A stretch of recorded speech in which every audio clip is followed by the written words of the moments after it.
Biruin nyo, umaabot sa ibang bansa yung mga harassments na ginagawa nitong mga abusadong ola.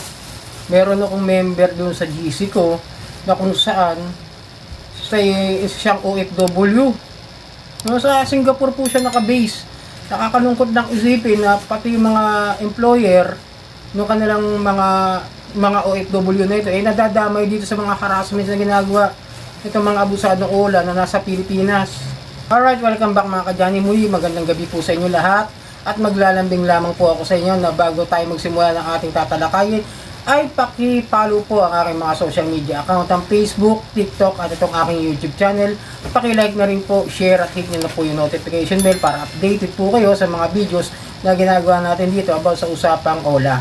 So yun nga, kanina sa intro natin, sabi ko sa inyo, isang member sa GC ko, nasa Singapore ngayon at medyo namumroblema. At hindi lang talaga basta problema, kundi talagang binigyan siya ng matinding stress itong mga abusadong ola na ito. Pero hindi ko muna babagitin kasi marami siyang ola, hindi ko alam kung aling ola doon yung kanyang nahiraman na nanggugulo sa kanya, na kung saan ito nga senior niya sa akin doon sa GC is nakakatunog na siya na maaari siyang mawala ng trabaho dahil medyo hindi na maganda yung ginagawa ng mga ola na ito. Ang ola na ito is meron ditong meron siyang ditong office, kumbaga meron siyang Philippine base, tapos meron siyang other country, kung meron siyang counterpart doon na kung saan yung ola na yon may mga tao rin. Tapos nagpadala raw ng demand letter yung ola company doon sa employer dahil ang gamit po ng OFW ay yung address ng kanyang employer, na kung saan parang dito doon na siya nakahiram ng pera, no? Parang ganoon parang pang OFW yata yung ola na nahiraman niya, and then meron din dito na pang Philippine din. Kumbaga pwedeng domestic at pwedeng international yung mga ola na mahihiraman nila ng pera. Pwede rin siya pang OFW, okay?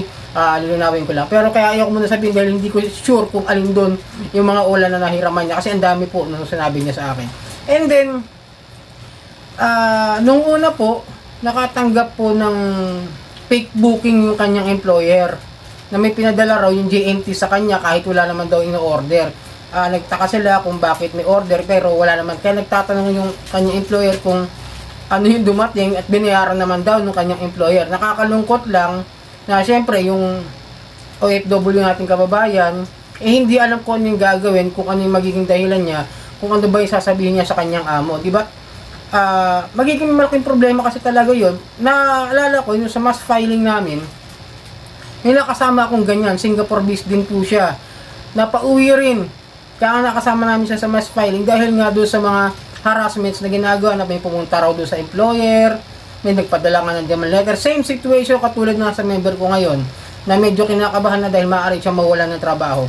Pero ang laking, ito yung malaking kalokohan na ginagawa nila yung guguluhin mo yung trabaho ng isang tao. Ngayon, saan kukuha ng pambabayad yan? Kung yung tao na yan, yung OFW na yan, nakakababayan natin, mapauwi rito at mawala ng trabaho. Saan lalo siya kukuha ng pambayad? Hindi ba mas magiging malaking problema yun sa isang lending company o sa isang online lending company na mawawalan ng side-side yung pagtatrabaho niya para mabayaran sila? Diba? Ganun yung ginagawa nila. Parang gusto nila mangyari is mawalan ng trabaho dahil wala silang masingil. Paano naging mindset ng isang pautang yun, di ba? Ako kung akong papautang, ba't ko gagawa ng paraan gagawan ko ng isang bagay na maaaring makasira doon sa aking kliyente o doon sa pinautang ko.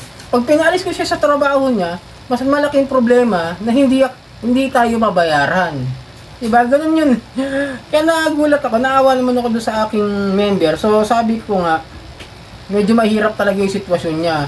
Ngayon, yung nakasama ko naman sa mas filing, nagpalinga ng complaint, formal complaint. And then, nung nakausap ko naman siya, is hindi naman siya tinanggal. Awa naman ng Diyos.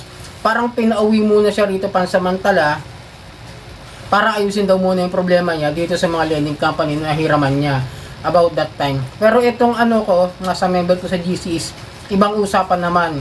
Ngayon po siya nakakaranas ng mga iba't ibang klase ng mga harassments. Then, payo ko lang, kapag ganito, sa totoo lang, medyo magiging malaking problema talaga. Kahit ako, mamumroblema ako ng husto.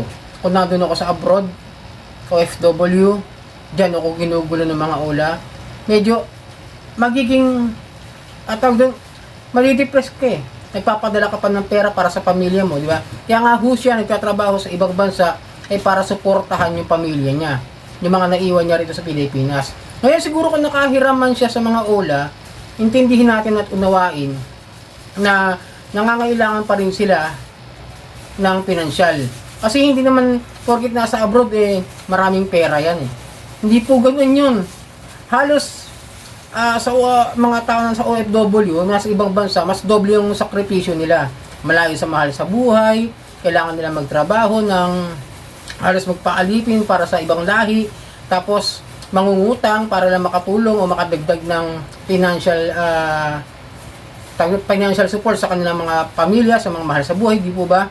Mas malaking problema po kasi yung nararanasan nila. Kaya kung yung itong victim ko na nasa member ko sa GC, maaring pati yung pamilya nito ginugulo na. Maaring tinatawagan na rin. Kaya stress na stress siya, totoo lang. Hindi ko lang magawa, syempre, wala akong magagawang tulong sa kanya maliban sa pagbibigay ng payo at advice. Kasi nga, once na magre-report sa complaint sa PNP and OFW, nasa ibang bansa po siya. Kapipilitan siya kailangan bumalik dito para dito siya mag-file ng complaint para doon sa lending company na hindi pa sure kung alin doon sa mga inutangan niya yon yung gumugulo sa kanya. Ngayon kung nagpadala ng demand letter doon sa employer niya, pwede siguro kung kukunin niya yon. Sabi ko, ganun din ang gawin nyo kung sakali makatanggap ng demand letter galing doon sa lending company at yun ang gagawin yung pagbabasihan. Pero kung demand letter lang na nakalagay yung pangalan niya at yung utang kung yun yung nakalagay, sigurado mapapagalitan ng employer niya yung OFW na member ko. So medyo tandaan niyo masakit talaga sa kalooban yung ganyan na nangutang tayo para lamang maitaguyod natin yung mga mahal natin sa buhay, lalo na kung kayo nasa ibang bansa. Ulitin ko, hindi biro ang pagiging OFW. Kasi may mga tao na akala nila marami pera. Kaya siguro pinautang to dahil OFW eh. Tapos ngayon gigipitin nila dahil may trabaho, may pinagkakakitaan.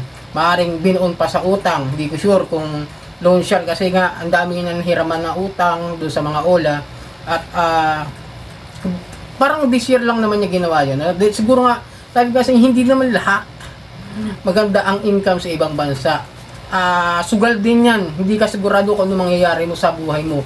Kung kayo mag-a-abroad, kung kayo ay katrabaho sa ibang bansa, sa ibang lahi, hindi mo sure kung okay ba yung mapupuntahan mo, kung magiging maayos ba yung sitwasyon ng mga mahal mo sa buhay. Dahil may iba pang kwento, di ba, na nagpapadala ng pera tuloy-tuloy. Ang nangyayari, yung pera, nagagastos pa ng mga kamag-anak at kulang na kulang pa. Yan yung nakakalungkot. At ito, maaaring ganun, kinakapos talaga, kaya ng utang, nagkaroon ng utang sa mga ola na ito, and then ngayon, nagigipit na siya. Pero, matindi talaga yung dinadanas niya ngayon dahil nag-forward siya sa akin ng picture na laki ng pinayat niya sa kwento niya na medyo okay. Ngayon lang talaga niya naranasan yung ganitong klase ng depression.